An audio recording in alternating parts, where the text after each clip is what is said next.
Leaders with Leverage. I'm your host, Susie Tomanchuk, and this is a solo episode. This is a 3-part series. This is the second of 3, and I'm talking about the framework PACE. And let me just give you a little intro in case you're just joining this part, but I'll be really quick in case you're on number 2 of 3 and you've already listened to 1. I would suggest that you go back and listen to the first one. It's about 15 minutes.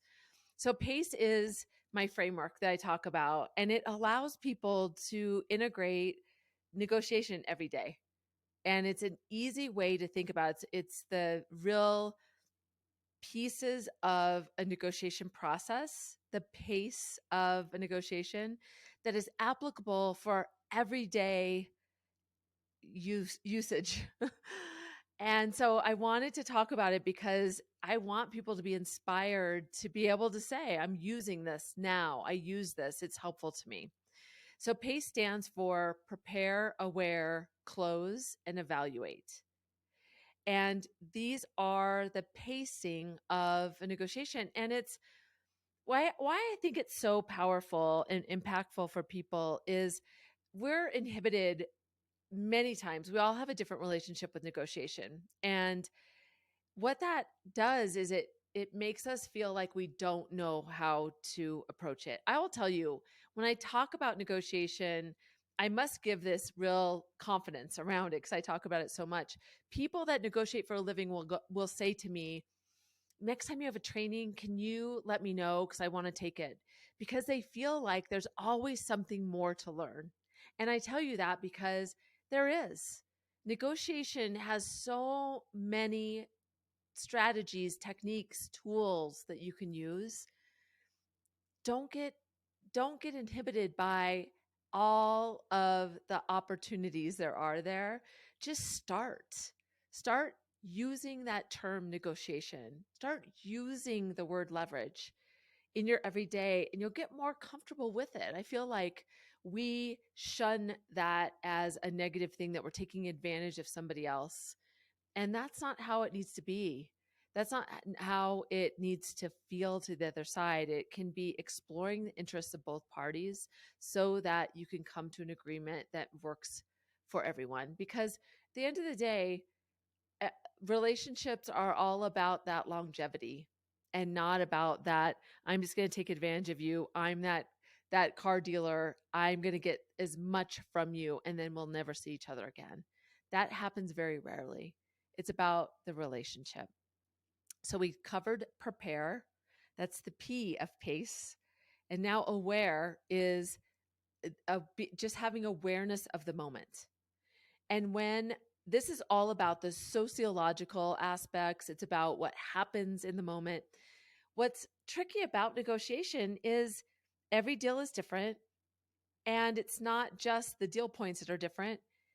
The people that are sitting around the table are different. And even if it was the same people, they're going through life in a different time period. So you can have people that may have stress on the outside that are showing up differently than expected in that moment because of conditions that are happening around them. So awareness is being able to identify, once you've prepared for all of the emotion, once you've prepared for what you really want, all the leverage points, aware is, okay, you're in the moment. What's my plan? What did I prepare? And being able to think about, you're in an objective state so that you can think about, what does that other person need to understand where I'm coming from and to say yes. So that aware piece allows you to, that you're so ready for your emotions, for all the deal points, that you can literally understand it from somebody else's seat so you can help them move through in a way that will get to the end that works for you and the other party as well. So some of the key things around that aware piece is to remember that negotiation is about being creative and imaginative. We often think that we have a fixed mindset that this is the price or this is what they're selling. And there's no room for questions, or there's no room for thinking differently than you had expected. And let me tell you, this is a good example. This just happened to me a few months ago. I was on a hike with two of my girls, and we were coming back from the hike, and there was this fruit stand, um, like those big trucks where they just have come in from the fields and they've picked all this fresh fruit that now is available to you. And we're like, oh my gosh, we just got done with this hike. I wonder if they take credit cards, because we didn't have any cash. So we walk up, we're very excited, and we that's the first question we ask. And they said, yeah, we take credit cards. And we're like, sweet. And what I didn't realize in that moment, I made the choice that we were going to buy something regardless of any other conditions, because that was the hurdle that I needed to overcome. So there's these little buckets of fruit. And I remember kind of thinking to myself, that fruit doesn't look that great. I don't really like how that pear looks. But I just assumed, nobody told me that the basket of fruit was the basket of fruit. I could only buy the basket as it was laid out in front of me. So he said, well, which one would you like? And I said, I'll just take that one. So he takes the fruit, puts it in a bag, and says, that's $15. And so I give him my credit card, no problem. So I'm walking away, and I wasn't feeling that great. I wasn't really sure what it was, but I walk away, we get in our cars, and we look at the fruit, and it's not very good looking at all. Then it occurs to me that it was really expensive. It wasn't even a pound of fruit. We paid $15 for it. And the real hammer on it for me, or whatever you would say, the real cherry on top for me, was there were stickers on the fruit, which means, yes, these people would have picked the fruit, but they didn't pick it from the tree. They picked it from the grocery store. They came in and they didn't tell me that those were my assumptions of the situation. I had a very closed mindset. I was telling myself the story that I wanted to believe.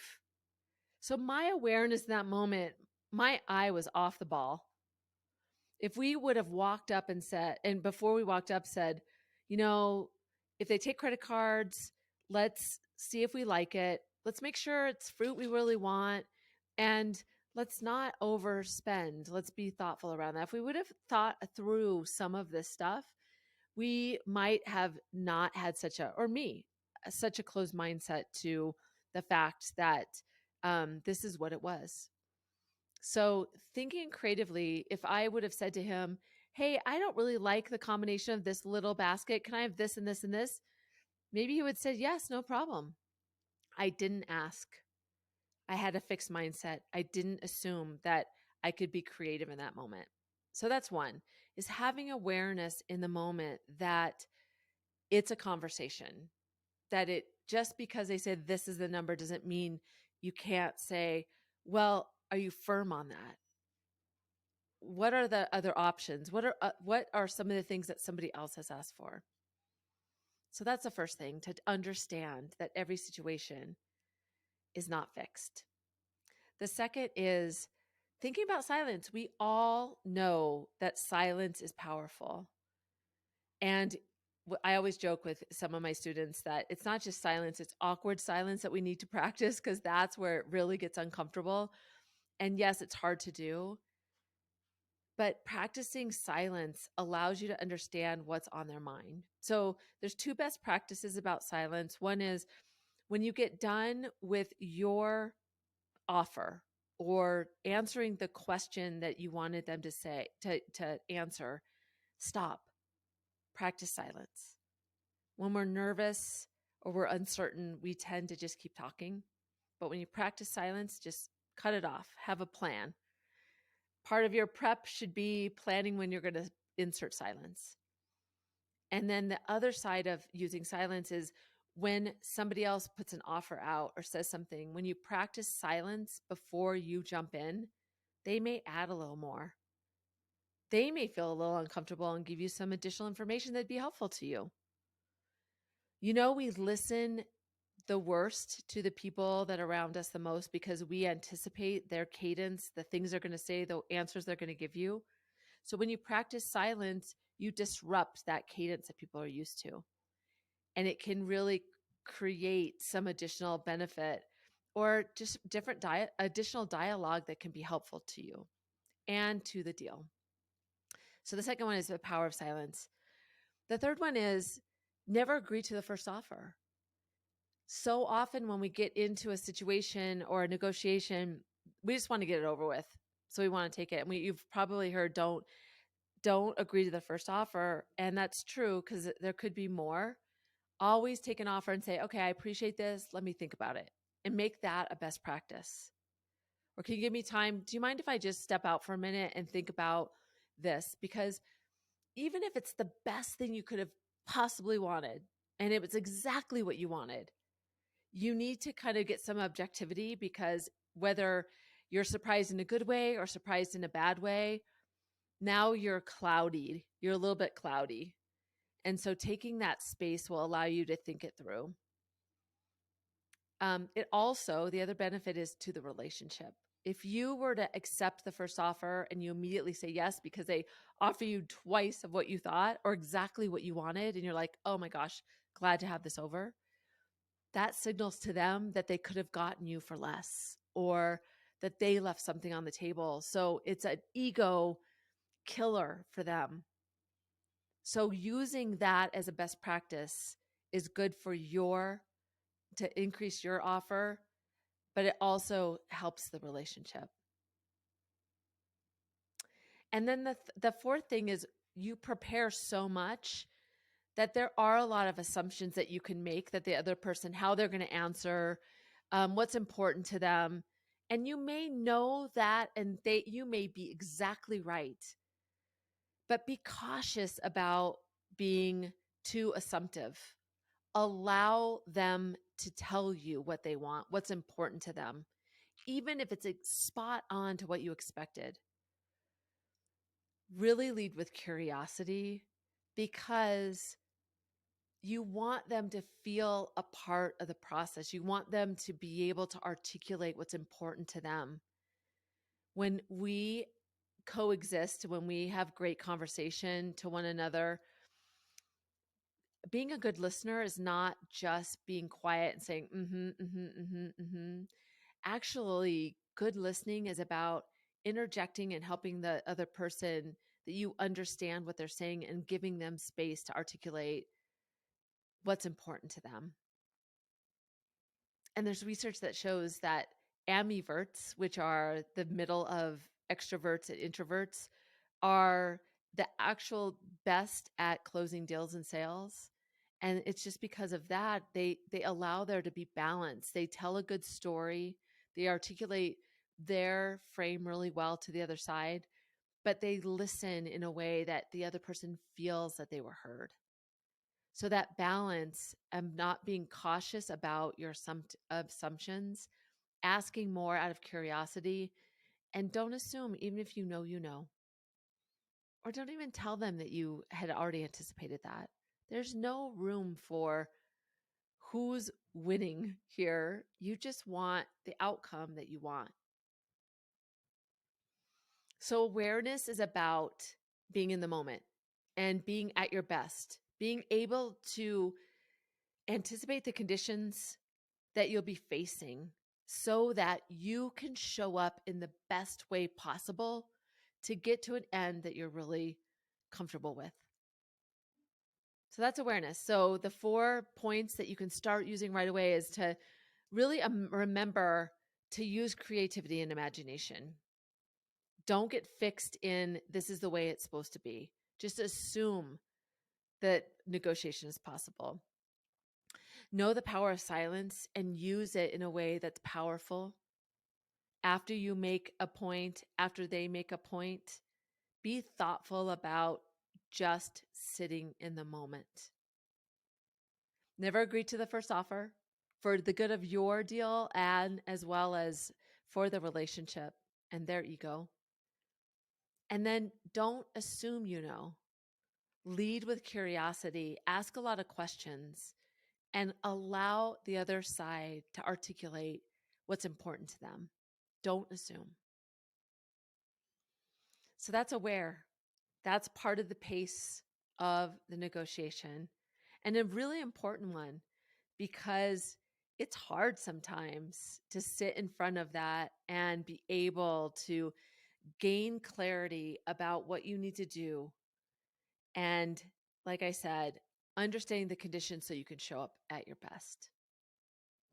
I hope this was helpful. I would love to hear how you've used being aware in the moment in a powerful way. One of these things, think about, just take one, insert silence, ask a lot of questions, use creativity. Tell me how you're using it today, tomorrow. Start using it right away. So, PACE is prepare, aware, close, and evaluate. We're going to talk about close and evaluate in our final series of 3. This has been 2 of 3. So thanks for joining me. And if you've enjoyed this, please share it with somebody. I'd love to inspire others to be able to put these practices, these tips, techniques into use right away so that they can understand with confidence their own leverage to allow themselves to show up in a way that's powerful for them. This is Leaders with Leverage. Thanks for joining me, and until next time.